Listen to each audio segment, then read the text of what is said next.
The top 10 reasons why not to attend university from the book Surviving Fourth-Wave-Feminism, Chapter 4, Recruiting Westerners into an Anti-Western Movement, points 6 to 10. Number 6. It disempowers everyone, especially women. Originally intended to empower attendees, but recently hijacked by fourth-wave feminism to lie to young people who are sold a fictitious dream of freedom through education, university enslaves men and women to both stupidity and debt. Male students are subjected to years of sexual discrimination through the ruthless marginalization of being accused of crimes they have never committed and relentlessly objectified as animals to be void from a voice or opinion. Female students have their self-esteem destroyed as they are conditioned to believe they are helpless, oppressed victims, continually dominated by sexual advances from an imaginary patriarchy that seeks to ensure those with a vagina cannot succeed. Further, otherwise beautiful women are encouraged directly or indirectly to participate in self-mutilation and destruction through tattoos, obesity, poor hygiene, irreversible extreme piercings, single motherhood, and ultimately the lower level of independence, that is, solitude, isolation, and poverty, over the highest level of interdependence, that is, family, symbiotic partnerships, and financial security. Completely opposed to the opportunity it claims to provide young women, more and more often, female graduates are graduating angry, up to their eyeballs in debt, and desperately underqualified to do anything beyond screaming oppression whilst lining up for handouts and recruiting more EFEMs. This exasperates the downward spiral of man-hating and self-proclaimed victimization, limited by an imaginary patriarchy and self-imposed glass ceiling. None of this empowers women, but rather oppresses them mentally, physically, emotionally, and financially. Number 7. It destroys economies.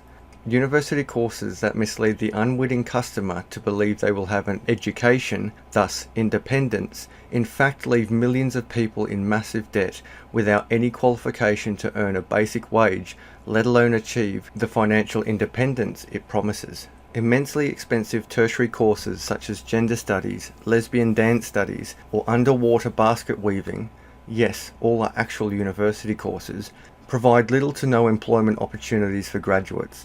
Moreover, the debt incurred often results in university graduates being unable to neither repay their debts nor provide for themselves. Consequently, beyond the years upon years that nations go without an otherwise working group of people, thus taxpayers, economies are left with the burden of ironically providing welfare support to graduates who can't get a job, whilst governments endure little to no taxes from university graduates who can often only achieve a minimum wage, if any wage at all. Further, graduates within the STEM fields are often poached into the higher-paying global market, producing a brain drain on the very economy that provided the education to its own citizens. Fueled by the man-hating conditioning established during the years of university attendance, unqualified and unemployed graduates continue to disrupt economies through emotional protests, self-proclaimed victimhood, demands for more social welfare, and the promotion of unqualified immigration, all of it at the cost of an already stretched economy. As more and more governments fight to remain in power, they fold to the now majority of unqualified idiots to continue the cycle, hence further increasing university funding, welfare subsidies, and refugee intakes, all of which leads to the inevitable collapse of an economy that simply cannot continue to operate in market failure conditions without any light at the end of the tunnel. Number 8. It's a religious type cult.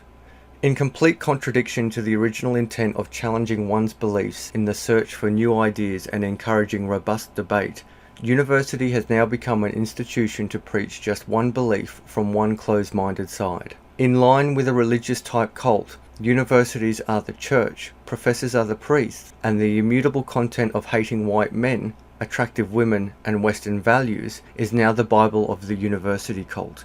Challenging any of it is akin to blasphemy, and those who sin must be crucified by the church, university policy, and its priests, university faculty, without trial, university kangaroo courts.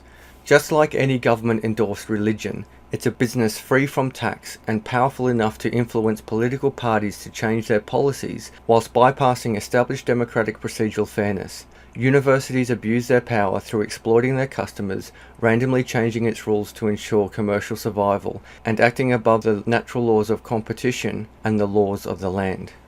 Number 9. It destroys values, thus lives.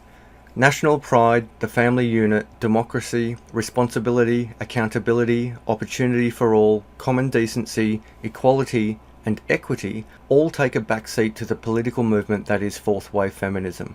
Successes by men are to be condemned as privilege through toxicity, failures by women are to be glorified as accomplishment through oppression, and anything that represents logic, truth, or reason is to be stopped to protect a snowflake's feelings.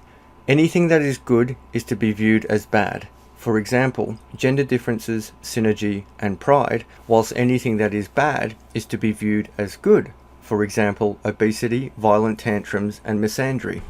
Valuing an education in something that the market needs is labelled as sexist, for example, STEM fields, because they are hard and most women don't choose them, whilst promoting worthless degrees that the market will never use is labelled as glorious, for example, gender and art studies, because mainly women choose them, and it promotes a self-imposed limitation of being a victim to an oppression that does not exist. In nearly every way you look at it, university cultures within the West destroy any values needed to grow individually, collectively, or nationally. All of it is to the benefit of those who hate us most. Number 10. It compromises national security.